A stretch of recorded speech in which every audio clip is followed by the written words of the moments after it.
सबसे पहले अपना ब्राइडल लहंगा खरीदने जाओ। क्यों? क्योंकि सारी चीजें सारे काम होते रहेंगे। ब्राइडल लहंगा बहुत इंपॉर्टेंट है, आपकी स्पेशल डे को और भी ज्यादा एनहांस कर देगा, क्योंकि आप उसमें ब्यूटीफुल लगने वाली है। और ब्यूटीफुल लगने वाली है तो उसके पहले लहंगा खरीदना है। लहंगा कैसे खरीदे, कब खरीदे, क्या करना है, सारी चीजें बताती हूँ। पहली बात, जब भी आप अपना लहंगा लेने के लिए जा रहे हैं, आप क्या करिए, एक कंफर्टेबल सी हील्स खरीद के लेके जाइए। कोशिश करना ब्लॉक हील्स हो, क्योंकि आपको वो पूरी रात पहननी है मेजरली, तो और उसमें आप कंफर्टेबल हो तो आप वो हील्स खरीद के लेके जाइए। ठीक है, जब आप अपना आउटफिट या आप अपना लहंगा ट्राई कर रहे हैं, कोशिश करना 24 कली का हो, अदरवाइज वो बॉक्सी बॉक्सी लहंगा लगता है, या फिर वो जो बॉल वाला लहंगा होता है वो बिल्कुल भी अच्छा नहीं लगता है। ठीक है, तो जितने भी बॉल वाले लहंगा होते हैं उनको आप अवॉइड करना और 24 कली वाला ही लेना, and it looks absolutely beautiful.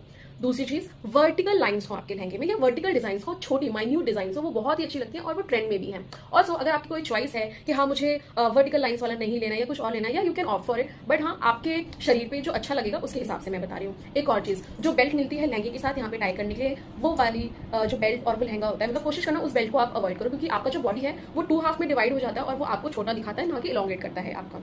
और हाँ, जो आपका ब्लाउज और लहंगा है, आप कोशिश करना वो सिमिलर कलर में हो, सो दैट आपका एक मोनोक्रोमैटिक लुक को क्रिएट करे और उससे आपकी हाइट जो है वो और लिफ्ट हो जाती है और आप बहुत ब्यूटीफुल लगते हो।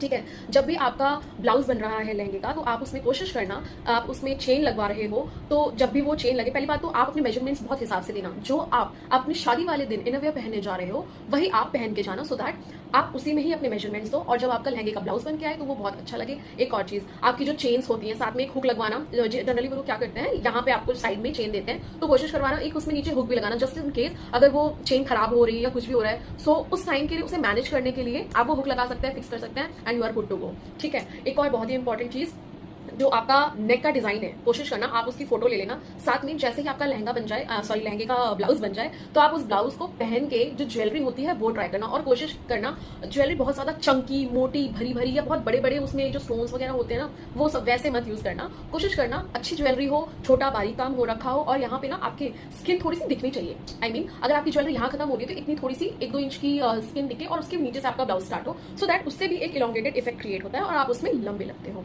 ठीक है, और क्या बताने वाली थी, क्या वन मोर थिंग, जो आपका लहंगा है आप कोशिश करना कि वो इतना भी लंबा ना हो कि आप अपनी ही शादी में पूरा फ्लोर साफ करते हुए चल रहे हैं, वो बहुत गंदा लगता है। एक इसी के साथ दूसरी चीज जो आती है, इतना भी शॉर्ट ना हो कि वो आपकी हील्स कहीं और जा रही है, पैर कहीं और जा रहे हैं और वो लहंगा ऊपर आ रहा है, वो बहुत गंदा देखने में लगता है। इसीलिए मैं कह रही हूँ कि आप अपनी हील्स जरूर ट्राई करना।